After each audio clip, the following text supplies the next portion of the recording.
Welcome to the Bentonville Beacon podcast, where we're sharing stories and advice from the entrepreneurs, business executives, and community leaders sparking the rise of the greater Bentonville area, which represents one of the fastest growing and most dynamic cities and economies in the United States, and is nestled in the Ozark Mountains of Northwest Arkansas in the heartland of America. I'm your host, James Bell, and this special series spotlights the Northwest Arkansas Technology Summit, featuring live recorded conversations with the thinkers and the doers shaping the future of global tech right here in Bentonville. We're bringing together voices from the event to share their company stories, personal insights, and those unique #BecauseBentonville moments that define our community's character.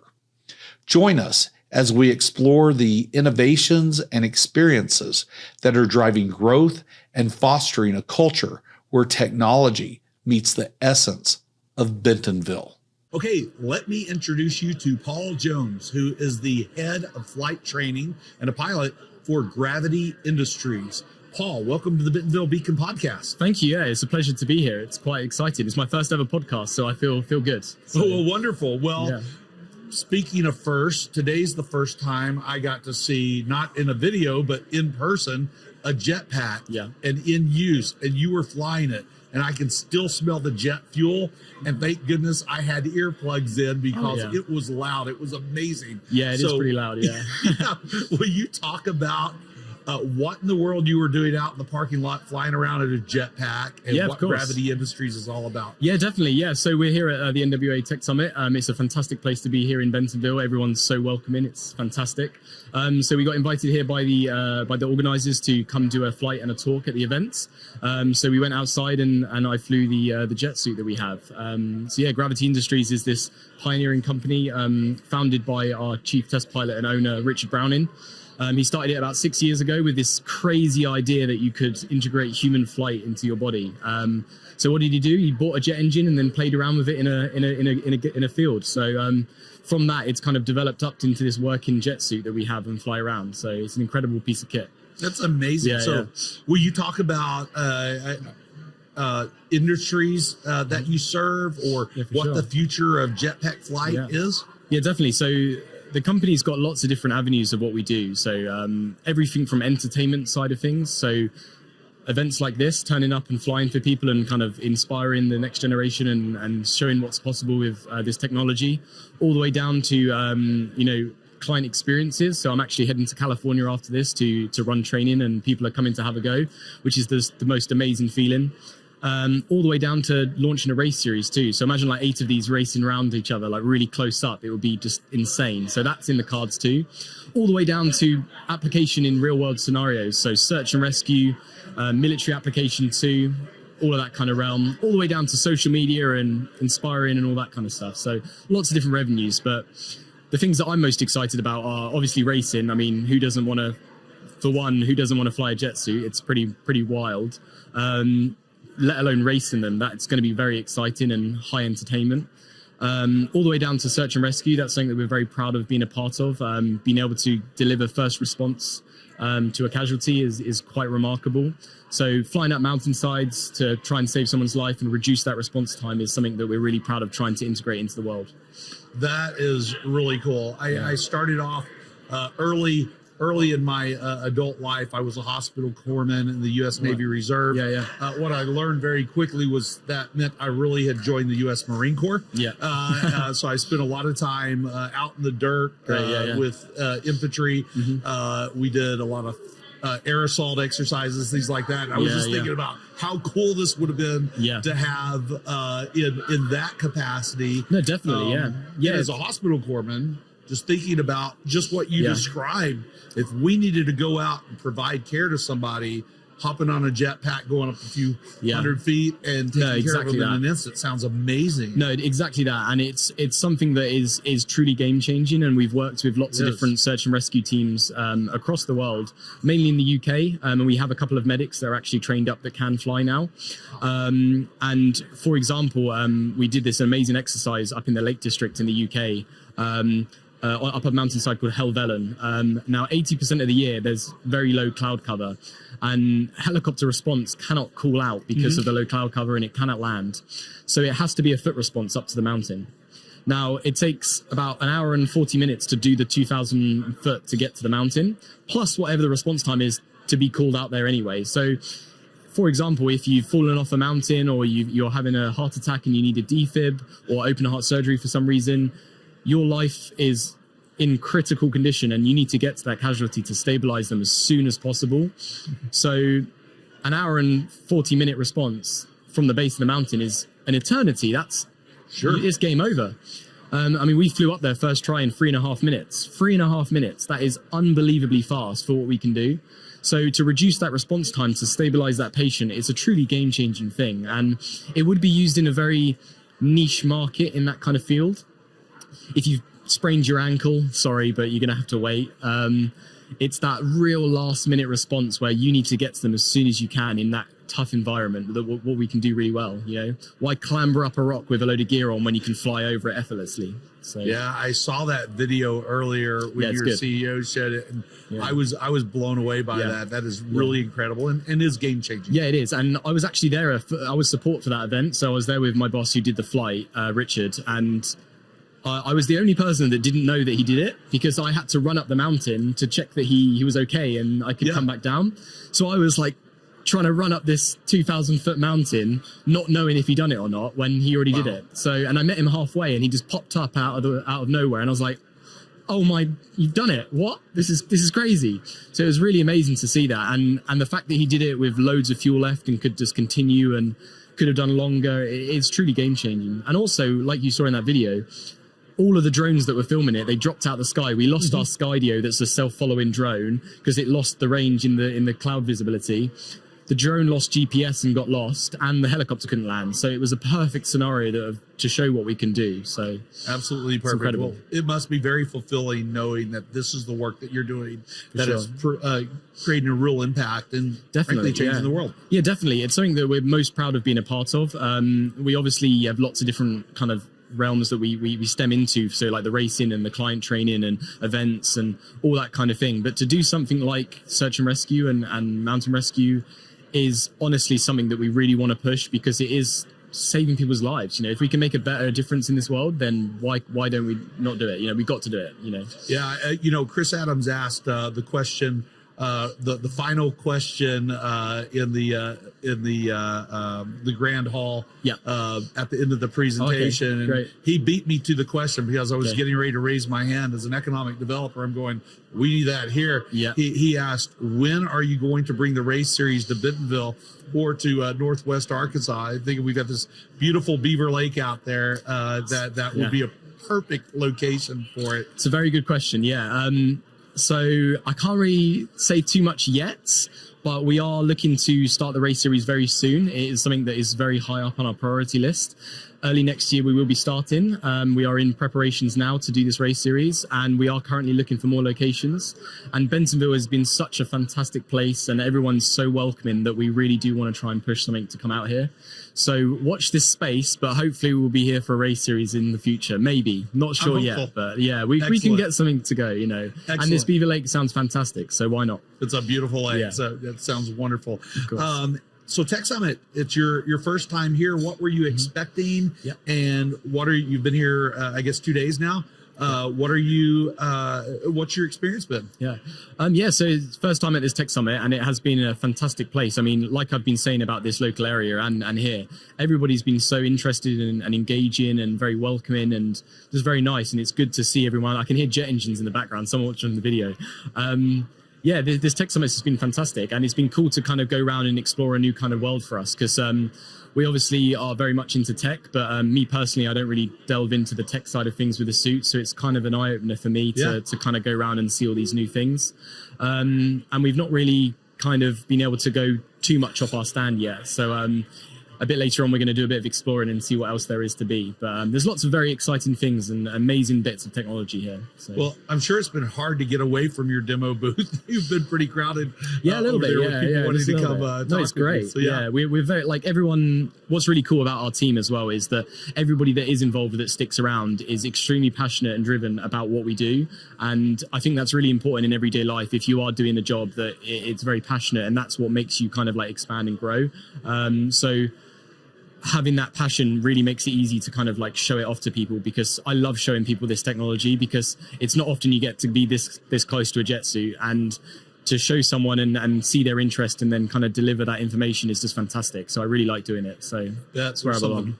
Something to be said for being passionate about your job. Yeah, of course. And the really the product and the solution you have to offer. Yeah. I feel the same way about Bentonville. No, exactly. It's like living a dream. Yes, exactly that. It's phenomenal. And as a child, I never thought I would be doing this as my job. And even in the early days when it was very new, the company was very small. It was very unknowing if it was going to work out or not. And through that hard work and passion of wanting to help it grow, has kind of led me into this kind of career where I'm sat here talking to people like you. So it's a fantastic opportunity to be a part of. And it's very true. You've just got to be doing something you enjoy. And once you've cracked that, it's uphill from there. You know, it takes a lot of work to start with, and a lot of sacrifice and risk, but it's worth it. So, you bet. Definitely. Well, I know you don't have a hashtag because Bentonville story yet. I do not know. Because you haven't had a chance to get out and explore Bentonville yet. But what are you planning on doing while you're here? Sure. Yeah. So like you were saying, I don't have this hashtag yet, which is very sad, because I've not had the opportunity to explore outside of this venue yet. However, I have been chatting to you quite a lot about lots of different food options, and yes. I believe you're a bit of an expert on barbecue. So through that, we have got some recommendations, and I think we're going to go explore the lovely food that's out here. So that's on the hit list later on, and hopefully we get to explore out into the Bentonville Square and go for a bit of a wander. So I'll have to come back to you on that hashtag. Yeah, I love it. That'll be great. Yeah, let me know if you come up with a story. Will do, yeah. You know, and if not, and whether you have a hashtag because Bentonville moment or not, definitely come back and see more Bentonville and, of course, and check I'll it out. I'll be delighted to come back. Honestly, I am gutted that we've got to head back tomorrow. We've only just got here. I've only just got back on the timeline. It took us about 22 hours to get here of travel, and we've not really left the hotel or venue yet. So it's got to be done. We try to make the most of the trip, but it's a shame we're not here for a day longer. Well, let me know when you come back, and I'll make sure that you get some fantastic experiences. Oh, of course, yeah. You'll have them without my help, but I'll make sure you get some fantastic experiences. I appreciate that, yeah. And we're definitely going to take you up on those recommendations, because you've got some good spots we've already seen. So yeah. Excellent. Okay, I have one last question for you. Yeah. And by the way, for the audience, what I haven't told you yet is all these whimsical questions I've been asking folks. These are all generated by ChatGPT. Yeah. And so here's Paul's question. If you could create a new planet, what would it be like? That is a very interesting question, that. I mean, I've been big into adventure sports and like parkour and free running and jumping all over the place. So I think if there was a new planet, it would have to be basically exactly like Earth, because otherwise we wouldn't be able to exist. However, I would have some kind of like moon-like gravity, maybe midway. Nice. So you could still live your everyday life and it's perfect, but you could just launch off and jump around in free space a bit more, because that would be amazing. Like, I think that would be fantastic to be able to jump from, triple your jump distance and do that kind of stuff. I think that would be insane. And you could really open up a lot of different realms in all kinds of activities, I think, and really amplify a lot of different things. So like, I do a lot of skateboarding and a lot of rock climbing. So I can imagine you could do some crazy stuff with less gravity. Oh, yeah. Yeah. That would be amazing. It'd be unreal. There's some great rock climbing close to here. So don't say know that when you come back. Can't say that. That there, and in fact, I've got to stay now. Yeah, right. I mean, we call ourselves the mountain biking capital of the world, and we're rapidly becoming just the cycling capital of the world. But the next two sports that are really evolving here in terms of the world starting to get to know us are climbing and paddle sports. And no way, that's brilliant. Yeah, come on. Oh, I didn't realize there was some So I'm here. So I've actually brought my shoes and my harness. So it could be done. So someone needs to take me out. In fact. But yeah, I definitely when I'm back, I'll make sure I do a lot more sightseeing. And yeah, it's a big blessing that I get to travel to these kind of places. But it's very annoying that I don't get to go sightseeing all the time, because at the end of the day, it's work. So it's one of those things. But like I said, we're very lucky that later on we've got some lucky recommendations for yourself, and we'll be exploring. But that's a very big shame about the rock climbing, because I would have been I'll up give you for one that, more then. And by the way, I'll say first that, Yeah. I used to fly 100 up to 150,000 miles a year. And people were like, oh, that's amazing. You get to go to all these places. And well, the shameful part was I didn't get to see the places. Yeah, I just got to go to them, right? Yeah. But the other one I'll give you then is, I believe it's in either September or October. I think it's the end of September every year at this place called Horseshoe Canyon. Right. A couple hours from here near Jasper, Arkansas, deep into the Ozark Mountains, is an event every year that's called the 24 Hours of Horseshoe Hell. And it's 24 hours of climbing. And there's a giant party that goes with it too. That's here. That's here. No way. I have heard of this. Wonderful. See, now you really Okay, have I'm a coming reason. next year. Excellent. Done. Perfect. Well, Yeah, done. I've heard it's absolutely brutal as well, because I've watched many videos on that. Do you know what? That makes a lot of sense actually, because I was trying to think about where that was like not too long ago actually, and I didn't realize it was here. That's mad. There you go. Well, this is your hashtag because Bentonville moment to discover that it's there here. We now go. you've had at least Done. one. Yeah, Great. yeah. Paul, thank you so much for coming on the show. It's been a pleasure. Yeah, Been a thank great you for having me. conversation. It's been great. Hey, let me introduce you to Dejan Inholz, who is the founder and CEO of Renewed Robotics. Dejan, thanks for coming on the show. Yeah, thanks for having me, James. Hey, what would you like the Bentonville Beacon audience to know about you? One thing to know about me is that I really care about sustainable technology. I really want to do anything that I make or produce into the world. I want it to last a long time and be here for the good of humanity as long as that thing is around. Well, wonderful. Sounds like you're doing exactly the business you should be doing. We'll talk about that in just a moment. But you moved here just, about 3 years ago? Where'd you move from? Yeah, so I moved here from the Portland area. I actually moved there after I left my time as a Marine aviation mechanic. So my spouse and I are originally from Maryland. I joined the Marine Corps in 2019. I joined the Marine Corps, in 2014. I left the Marine Corps in 2019. I lived in the Portland area, and then I started attending University of Arkansas shortly after, and that's when I moved here. Perfect. Thank you for your service, by the way. Yeah, thank you for paying your taxes. Appreciate it. You betcha. Well, I in my first military stint, I spent my time as a hospital corpsman in the Navy. Okay, yeah, which thank you. Essentially meant I joined the Marine Corps. Yeah. So I found out myself running around out in the dirt. Marine Corps infantry, doing air assault, all that fun stuff. It was a blast. Oh no, I loved it. Oh yeah. We're a rough crowd to hang out with sometimes. I was younger and thinner then. That's the only reason I loved it. Well, talk about Renewed Robotics. What is the problem that you solve? Who are you doing it for, and how do you do it? Yeah, so Renewed Robotics is a company that I started, and the primary issue that I wanted to solve is homelessness and housing insecurity, whether it be from natural disaster or just from socioeconomic issues. There's a lot of people that are left without the means to take a shower and drink water and have somewhere to lay their head at night. And so what I really wanted to do was to build a futuristic tech company that's solving real problems for real people. Neat. How does your product work? What's the product? How does it work? So Renewed Robotics, our first product that we plan on manufacturing is called the SAM, or a self-assembling municipality.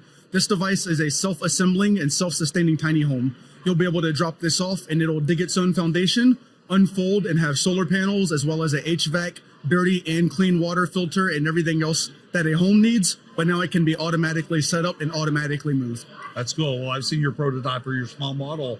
What can you tell the audience what stage of your company is in, and what's the next major milestone that you need to achieve? Yeah, so we've actually, thank you for asking, by the way. So we've reached several milestones when it comes to finishing the design, as well as receiving letters back from the U.S. Patent Certification Office. And now we're taking that design and scaling it from that CAD model, kind of apartment size, garage size model, into a 1:1 scale that people can walk into. So we're kind of transitioning off of the computer desk and off of the drawing board and now into a real world 1:1 scale model. We've just started applying for grants and taking in income so that we can start building that out. That's cool. And how can people be helpful to you? Yeah, so there's two main ways. There's a donate option on the Renewed Robotics webpage. There you're welcome to go in and donate as much as you want. Or if you see yourself ever needing a self-assembling and self-sustaining house in the future, you can now go to renewedrobotics.com and pre-order and save yourself one in line. And that would let me know that you're on board with the program. Oh, neat. I love it. Let's talk about Northwest Arkansas Tech Summit. This is your first time here. What were you expecting? And in this first few hours, what have you gotten out of it so far? Yeah, so it's an awesome tech summit. I really didn't know exactly what to expect. I knew there was going to be technology not only from the region, but people coming to the region to kind of show off what they can bring in. And so I was really anticipating really a big array and diverse group of not only technology being brought, but the people that it was going to bring as well. And I can say that within the first few hours, I'm pretty satisfied with the result. I see people coming to my booth and they're either bringing software technology or hardware technology or just questions, which are also really welcome. So, yeah. And you're not kidding on the diversity of the audience even, right? Yeah. Like, I mean, you've got everything from high school students to top leaders at Fortune 1. Yeah, I've seen a couple of CEOs of Fortune 1 companies. I've also seen some very eager 16-year-olds from Bentonville High School, as well as students that came from Texas and California just to get a hands on where the new technology is going to be developed in America. And a lot of people believe that Bentonville and Northwest Arkansas can definitely be that spot. Sure. So you've been here a few years. Let's talk about, I'd love to hear if you have what I like to call a hashtag because Bentonville story. That's something that happened where you look at it, I think that could only happen here. Oh, absolutely. So my spouse and I, we sometimes have this joke that all greenways lead back to Walmart, kind of how all roads lead to Rome. And so we'll go for bike rides sometimes, and we like to see the nature out here in Bentonville and Northwest Arkansas, but it's also pretty easy to get overzealous and kind of just go for too long of a ride. Yeah. And I think only in Bentonville could I get lost and then know that I found myself because I found the greenway. And so knowing that I hopped on that greenway, I'm going to be back at a Walmart within about 5 minutes. It's probably only in Bentonville is where I can have a story like that. That's right. And, when it's done, that greenway will run right through the middle of the new Walmart home office. The new headquarters is 350 acres. An incredible campus. The biking accessibility in Bentonville was pretty insane, whether it be the Ledger, I believe, the world's first completely bikeable building, or just the greenways that run through all of Northwest Arkansas, whether it be as far north, I think, as, I don't know the most, Bella Vista. And then I don't think they go as far south as Fort Smith. I think it stops in lower Fayetteville before we get into the Ozark mountain range. So, that would be beautiful.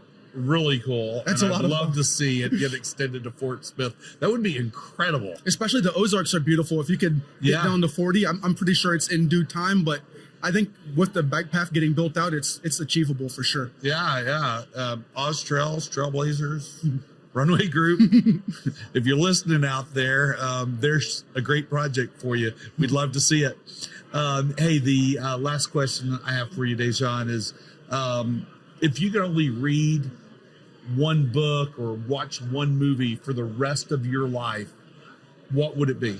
It's a toughie. So we're talking Deserted Island, one movie, one book. Sure. I'm thinking, is this because I'm a empathetic person? I would go for The Great Gatsby. I like it because it's a tale and it's an adventure, and this person goes through these fantastic journeys and tells all types of lies and gets caught up in all types of mishaps, but you realize at the end that he only did it for love, and that it was all just in the pursuit of someone who he thought was waiting for him on the other end. I think that's kind of what humans do anything for, is that they're hoping for some green light on the other end to fulfill whatever all their woes were for. So I think it's a really, really cool book, really cool American classic. That is a great answer. I think we'll stop right there. Okay, thank you. Dejan, thank you so much for coming on the show. Thank you for having me. Okay, let me introduce you to Lonnie Emmerd, who is the Apprenticeship Director for the Arkansas Center for Data Sciences. Lonnie, welcome to the show. Well, thank you, James. I really appreciate you giving me the opportunity. Well, glad to have you here. And the first question I have for you is, what would you like the Bentonville Beacon audience to know about you? Well, the reason I'm here in Arkansas is very intentional. Right, so I've been 40 years in the IT profession, right? My last major function was the Deputy CIO at Blue Cross Blue Shield of South Carolina. Learned a lot about what it takes to grow our own talent. What we did there was really the precursor for what you see nationally now, talking about apprenticeship models in areas other than trades and construction. And we've been so fortunate here in the state of Arkansas since I came here to lead the country in the number of IT apprenticeships. And that says so much about leadership, I think state government, I think direction, especially with what's happening here in Northwest Arkansas. All those things attribute to this. But the reason Lonnie Emmert is here, right, was to bring that model. When Charles Morgan at First Orion said, hey, I'm the chairman of the board of ACDS, what do we need to do differently to address this tech talent gap? And I said, I've got a proven model if you're ready. And he said, what's it going to take? And guess what? That's what we've done, is implemented an end-to-end model, very unique, different than most anybody else in the country is doing, and it's working. Awesome. Well, we're glad to have you here in Arkansas then. Well, thanks. ACDS, what is ACDS, and what do you do? Yeah, so the Arkansas Center for Data Sciences was actually formed out of the Governor's Blue Ribbon Commission. Very fortunate in the fact that Charles Morgan, as the chairman of the board, as well as a bunch of other CEOs, CIOs, and university presidents had gotten together and realized that we talk about the tech gap a lot. We know that we're doing everything we can in education to produce more graduates in computer science and tech-related fields. We know it's a rapidly dynamic, changing environment. The point is that we got to figure out a better way.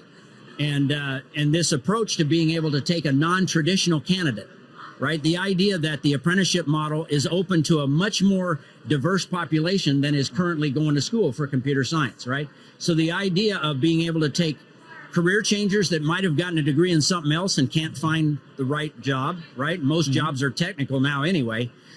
Folks coming back from the military, non-college goers that couldn't afford to go to school, females and minorities that just didn't find their way into our profession, and we need them, right? Yeah. That's who we've reached out to, as this non-traditional candidate, and basically created a bridge. And I use that, James, very specifically because in some ways the idea of an employer who sits on one side of the chasm and basically looks out and says, I can't see anybody. I'm looking for this kind of talent. Where are they? And yet we've got this whole, kind of open the aperture, if you will, to Arkansans who look at those same jobs and go, I think I could do that. With a little bit of technical training, I could do that. Well, they don't know how to find those employers, and those employers don't know how to find them. So what we've done is we've created the bridge, and that bridge to success has been the Registered Apprenticeship Program, because it actually allows an employer with a little bit of a mental paradigm to say, hey, you're going to be a good fit for my company. I know I can teach tech. They find them earlier, right? They come across that bridge halfway. And then the candidate who realizes, with interest, with a little stick-to-itiveness, I take a few classes, get a cert, maybe I just show intentionality, they'll find me because ACDS has created kind of this match made in Arkansas. Match made in heaven, match made in Arkansas. And that's exactly what we've done, to the tune of over 700 apprentices in the last 4 years, 131 companies at this point, small, medium, and large, right? It's the two-person entrepreneurial startup here in Northwest Arkansas, side by side, all the way to Walmart and everywhere in between, right? So it applies to everybody that's listening to this, James, in the fact that somebody could be that candidate. They may know that candidate, as well as every company deserves to hear this message. We're not twisting anybody's arm, right? It doesn't cost somebody anything to work with ACDS, because we are a nonprofit that's been funded by federal, state, and private funding, right? So we have made it as easy as possible, eliminated every barrier to entry for an employer to say yes. Oh, that's wonderful. I love this, because you're creating, sometimes we think about access as a one-way thing. It's like this person needs access, but you're giving access to companies too, and that's really neat. Which governor, by the way, which governor's blue? So that was Governor Hutchinson at the time in 2018. Okay. And I'll just say that Governor Sanders is so impressed with what we're doing, and she heard about it leading nationally. She said, hey, if you're doing this for IT, couldn't you do this for manufacturing and energy and transportation and healthcare? So we've taken our model and expanded it. We haven't changed our focus. We hired employer engagement directors for energy and manufacturing. They'll handle all of that interface with different employers. But what we've done end-to-end in the apprenticeship model to interface with the Department of Labor, project manage, to cover the cost of the training, that applies to any occupation. Yeah, well, I love what I'm hearing out of this administration and with respect to workforce. Right. I mean, this is the first administration that's had a cabinet level, because workforce has been at the cabinet level, which is kind of mind-blowing to me. And I wonder about the rest of the country, how true that might be as well. But I mean, workforce has become, in the last few years, the number one thing if it's economic development now. Right. And people are finally realizing it's time. Nobody's immune, and everybody's looking for an answer. And I will tell you this, that having been an executive, I've sat on the other side of the table. And what I think we have to do in terms of an ecosystem, especially here in NWA, is work together. Nothing worse than having a company here, 5 and 6 different folks come to the table and say, oh, I got the greatest thing since sliced bread, and here it is. If we can go there as a unified front, that we understand the demand and we've got this model that works, that reaches every population, every demographic, it doesn't do anything except, listen, let's identify the best of breed training, no matter what the occupation.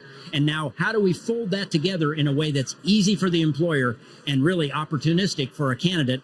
It just works. Absolutely. Well, so here we are at the Northwest Arkansas Tech Summit. You've been here a few times. What's your experience has been in the past? And what are you expecting to get out of Tech Summit this year? Well, having been to a lot of these across the country in my day, I think we've got something special going on here in Northwest Arkansas. And part of that is a byproduct of the fact that engagement really means something. It should mean something beyond shaking a hand here at the Tech Summit. It means, what are we going to do between now and next Tech Summit? You know, what kind of progress, what kind of impact are we going to have? And I see that amongst the partners, the employers, the vendors, people that come from all over. They see something different here. I certainly, see it differently. And I think part of our role is to feel like we've created community. It's easy to talk about collaboration. It really is. It's hard to do, right? And we've worked really diligently to talk about nobody has to lose their image.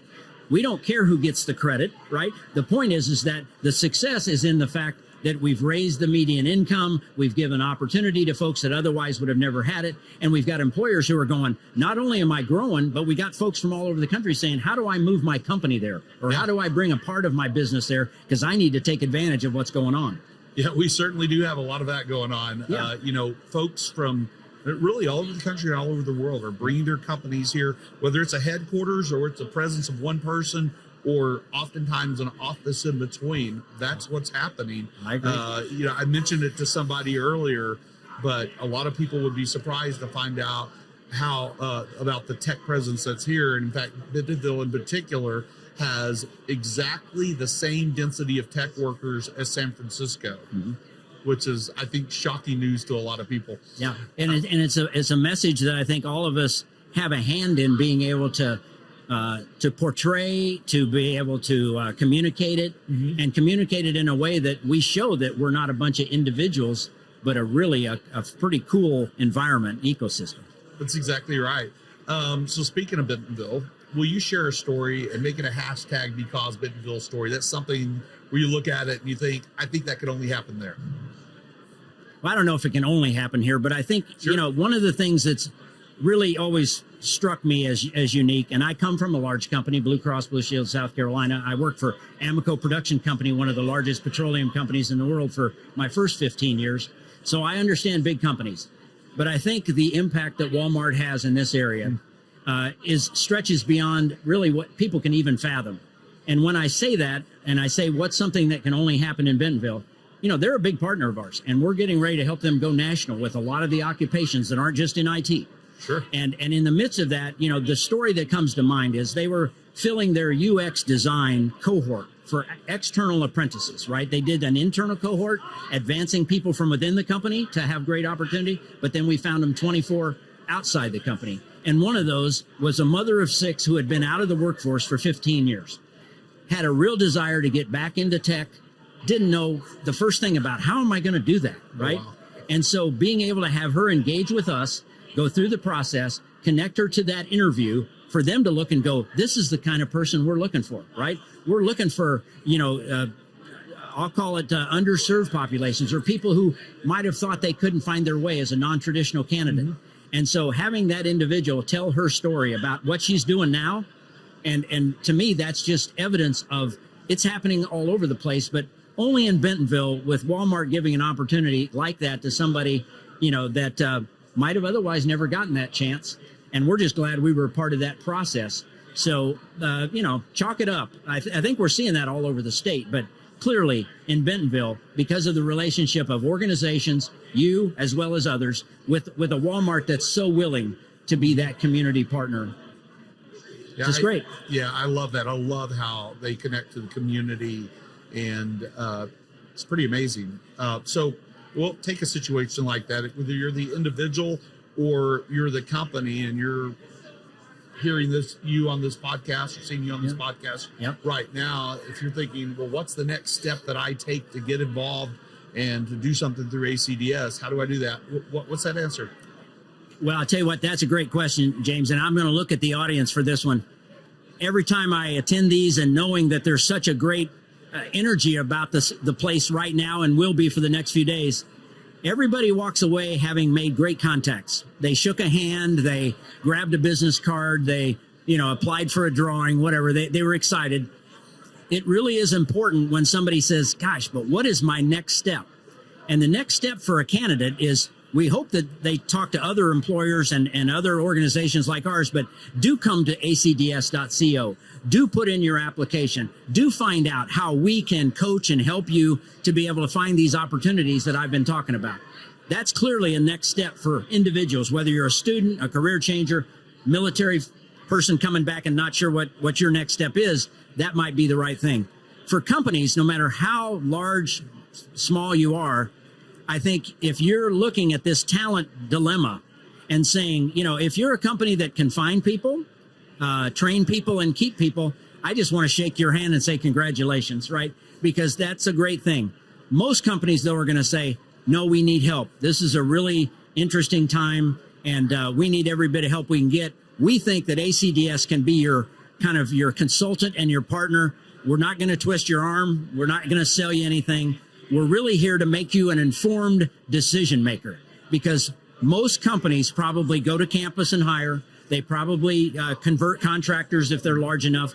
They probably put a lot of jobs on Indeed and hire experienced hires every time they get a chance.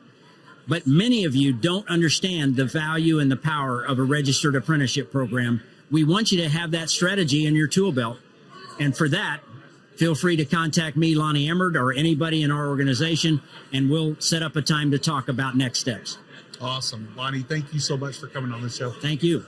Hey, let me introduce you to Scott Benedict, who is an affiliate partner at McMillan Doolittle. Scott, welcome to the show. Well, thank you for having me.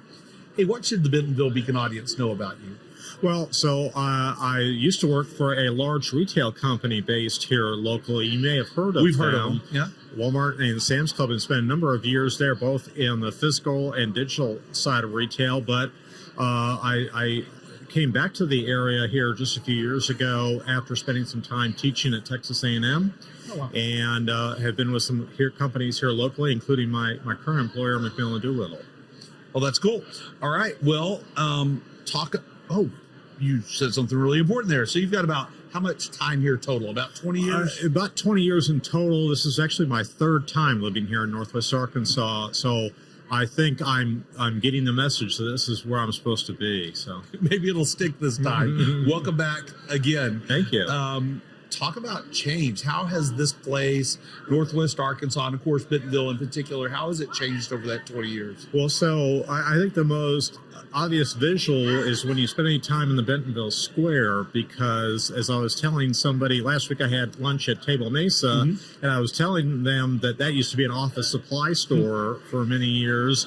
And normally there was, on any given weekday, if you were on the square, there was nobody else there. Wow. Well, this particular day when we were coming out of Table Mesa, the square was full. Could not get a parking spot. Just all sorts of really neat activity going on. And I think that's indicative of the area in total, is what you see on the square, as it's kind of become a hub of activity, and not just of retailing, although retailing plays a part of it.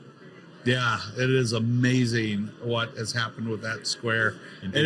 And you're right about like the stuff happening there. I've had people tell me when they come to visit Bentonville and ask them about, well, how's it been so far? And some will say, well, I've been here a couple of days and it's amazing. They'll go into all this stuff and they'll end up talking about the square. Yes. Or I have folks who say, well, honestly, I've only been here a few hours, but I've been to the square and it doesn't seem like a particularly busy day, but there's people out and about, they're doing stuff. Absolutely. And they say, you can feel the energy of this place standing there. And they're like, I don't know how to describe that other than to say that. And I think, and I've heard that more than once without any prompting. I would agree. And I have the context because I've lived here, moved away, and come back now for a third time. You can feel it, particularly if you've been away for a period and you come back. and you sense that it's a more exciting place today than I think it has been from my time first coming here up until now.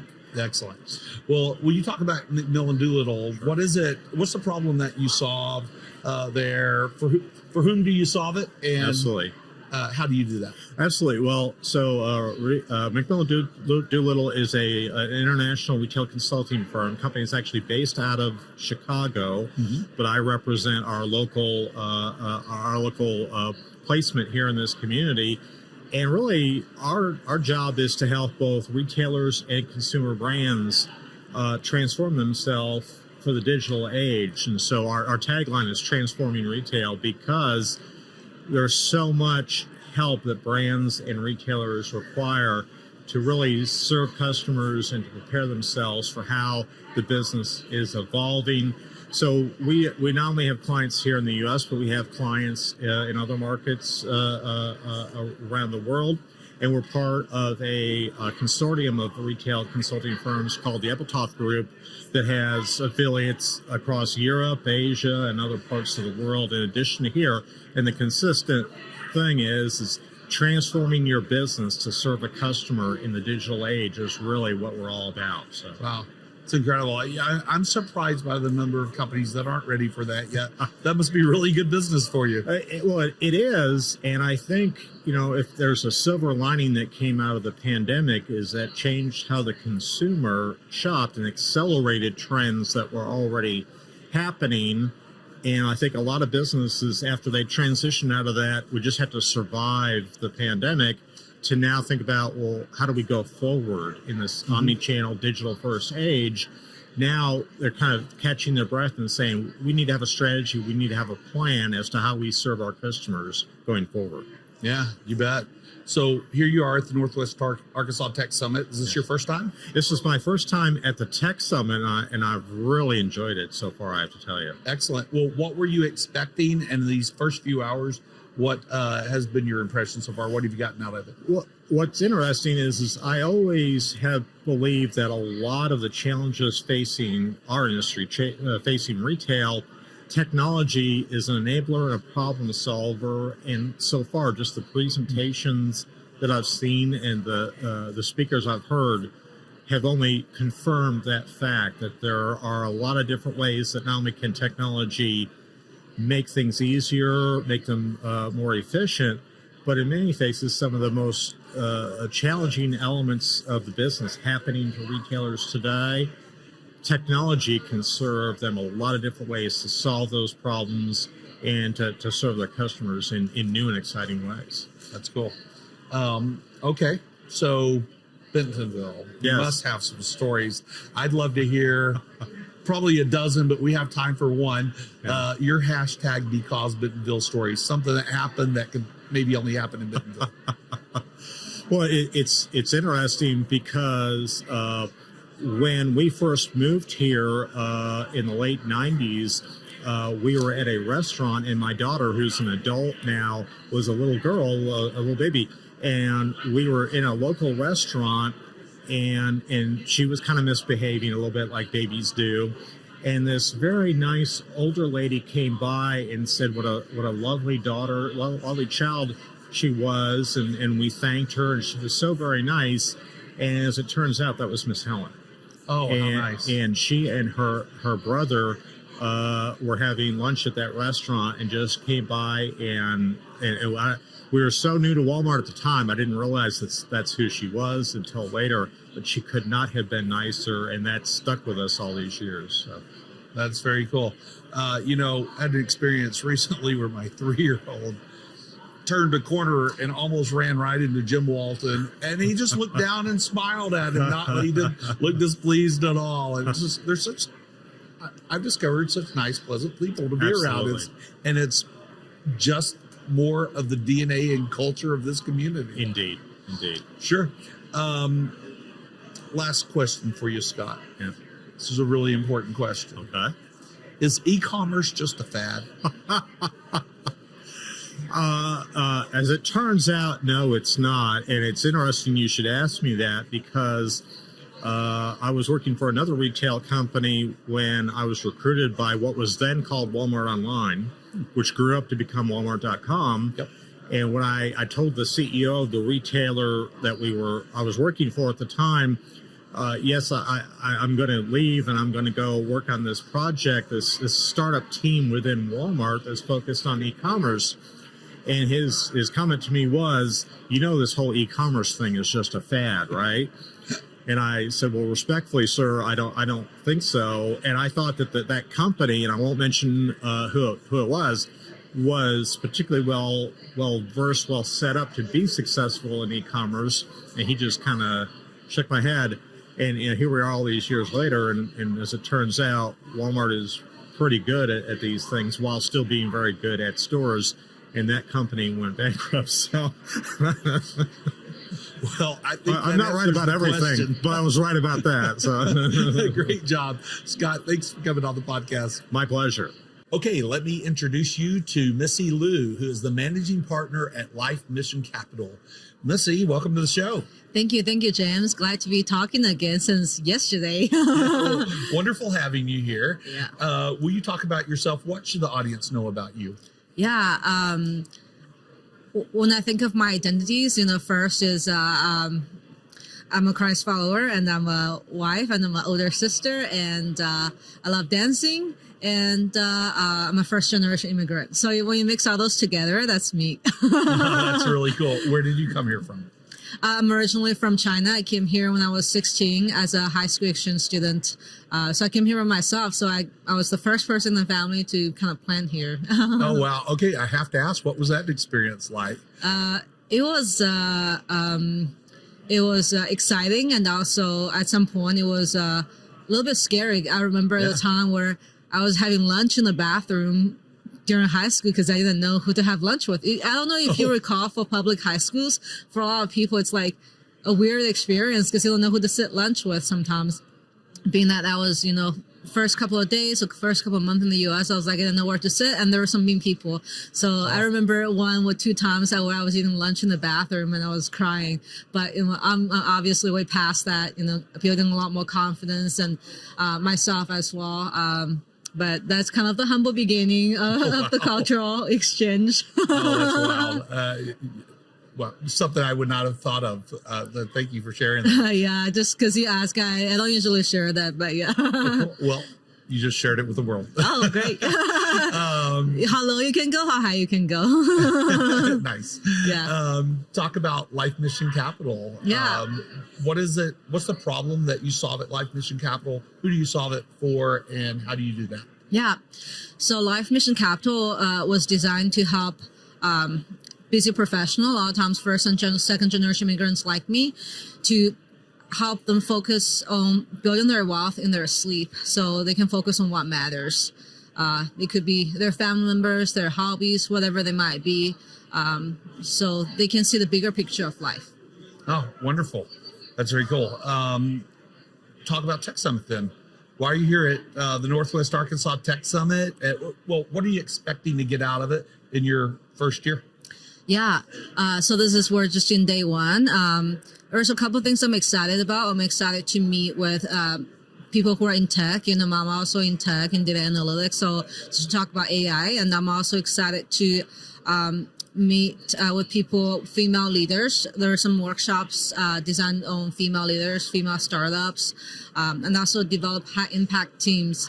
I think it's great that you're doing this here because we need to attract all kinds of business, big business, small business, and building team. All those are very important topics to building a business and economy and economic development. So that's what I'm excited about: the data, the future, and the people element of it. Cool. Glad to do that. I'm glad to be able to share stories like yours and talk to all the different folks here. It's really neat learning about everybody's backgrounds and experiences and what they're getting out of this. Talk about last night. We had the opening reception last night. Mm-hmm. You were there at the Scott Family Amazeum. How was that? Yeah, it was actually my first time in the museum. It was great. Cool. Funny story. So where we were talking, right? I think there was a little section that teaches kids how to cook and stuff. Uh-huh. And we already had food separately on another room. Mm-hmm. But I thought the food, like the bagels and stuff, were real. I was almost going to grab it. I was like, this doesn't seem right. We just had food that's like actual dinner food. How are we having like baguettes and croissants here? And then I caught myself. I was like, wow, they're doing something really good here. They look almost so real. So I think it was a great location, and it was great to see how Tulsa and Northwest Arkansas are coming together to build, the tech, the economic development in the area. I'm a huge, proponent of building more of the local areas and bring more talent in here, but also grow the talent we have. So I think it was great to see the partnership with the keynote speakers, and also great to meet people. I had a great time chatting with you again and a few other people as well. Yeah, it's a really neat thing that that Tulsa and Northwest Arkansas are doing. Clearly, we're in two different states. It's not normally a partnership that you see, but I think anymore, those sort of political or legal boundary lines, many people are starting to see as needing to be erased when you talk about economy and how places can build together, and we're discovering that across Northwest Arkansas and Tulsa. Yeah, it actually is very true. In fact, I run a meetup in the area called the Northwest Arkansas Commercial Real Estate Meetup. We've been a little bit over a year in running it. One of the visions of the meetup is to have a tri-state conference. Yeah. So considering that we're next to Missouri and Oklahoma, speaking of the topic of collaboration across the states, we want to bring more of the real estate interest and real estate experiences kind of across the states as well. As I started my own business, right? Like I also network with a lot of people who are fund managers like me or syndicators like me. I realized that when we compete, there's actually it's really devastating a lot of times. But when we actually change that to collaborating, we're actually coming with a lot of opportunities. So it's great what you guys are doing. And I'm thinking along similar lines of things in my business and the big community I'm trying to build with commercial real estate in the area as well. Yeah, that makes sense. Well, speaking of real estate, red hot real estate in Northwest Arkansas as well as Bentonville. So can you talk about, I guess, maybe share a story about Bentonville, call it the hashtag Because Bentonville story that we do on the show, where you talk about something that happened that maybe could only happen here. Yeah. So when I moved from Chicago back to Northwest Arkansas, specifically Bentonville in 2019, I purchased my first home.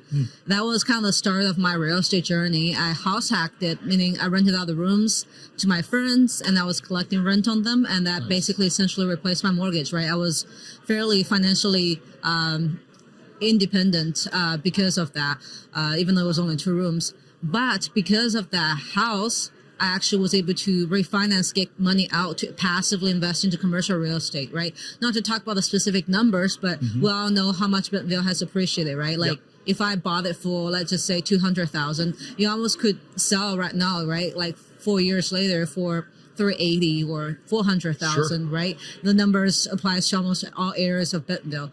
So I was grateful that even though it was a small house, it was my first home, starter home, I was able to really take that small thing and move into something bigger with commercial real estate and passive investing, and then spread into helping others to passively invest as well. So that's all because of Bentonville. I wouldn't have been able to do that in many other places. We took advantage of the inflation, but we also took advantage of the growth in the area. So I'm fortunate and I'm blessed with that. Yeah, that is quite the blessing. It's been a blessing for a lot of folks.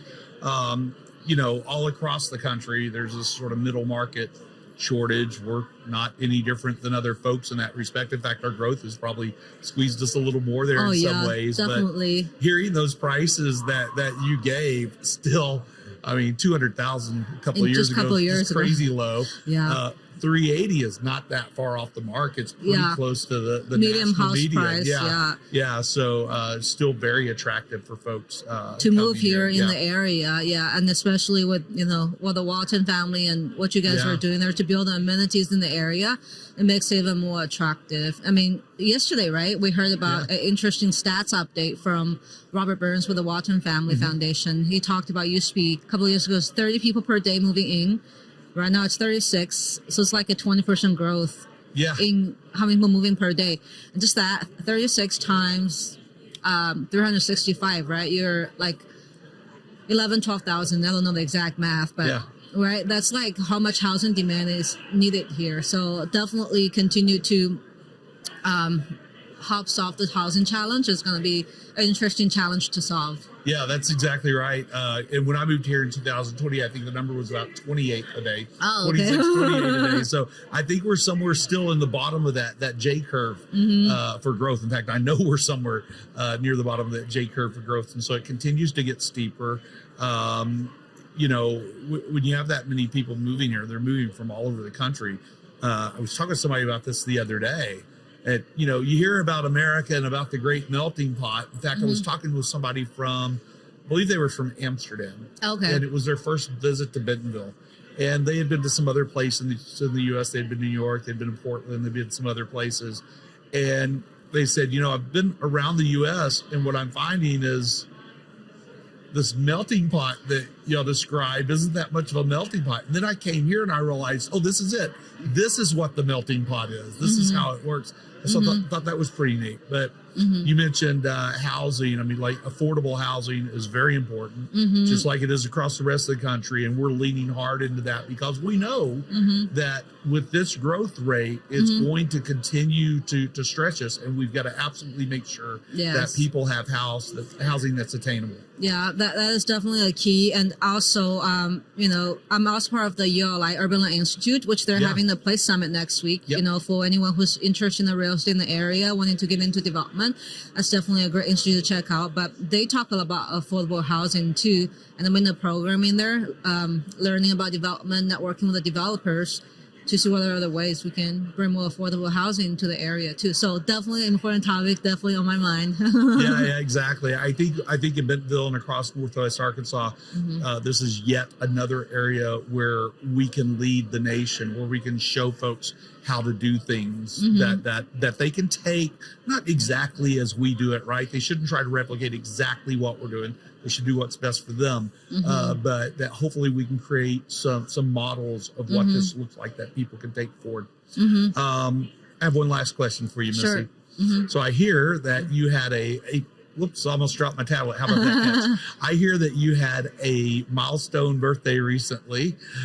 So what advice would you give to folks who are moving into a wiser stage of life?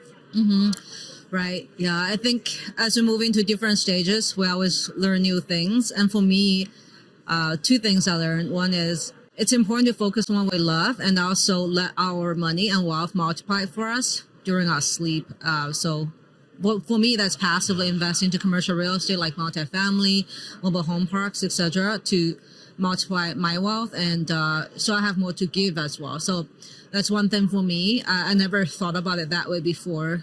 It was always very limiting mindset for me. Another thing is, you know, don't have to spend just a couple months doing something really intense to accomplish it. Actually, if it's something you really love, like for me, it's, you know, dancing, food, chatting with people, just do a little bit every day and by moderate doses, you can actually get to enjoy it over an extended period of time. And before you know it, you have a decade of experiences, you know, through the ups and downs of that journey or business. You'll have a lot more to offer to the people you're talking to as well. So, build your wealth in your sleep so you have more to give and more to focus on outside that. And to summarize, the second point is, you know, do things in increments over a long period of time. You get to enjoy it longer. Oh, neat. Okay, build your wealth in your sleep. Do things in increments over periods of time.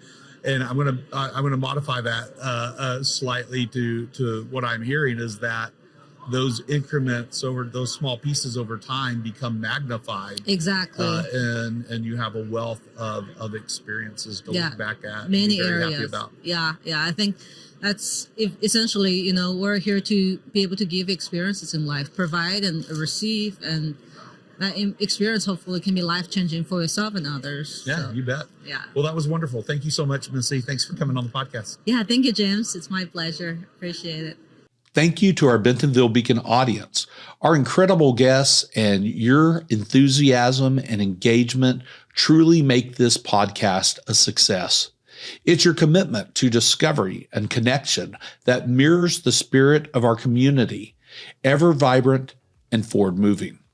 Please consider sharing these episodes with friends and colleagues to extend the reach of the insightful discussions held at the Northwest Arkansas Technology Summit.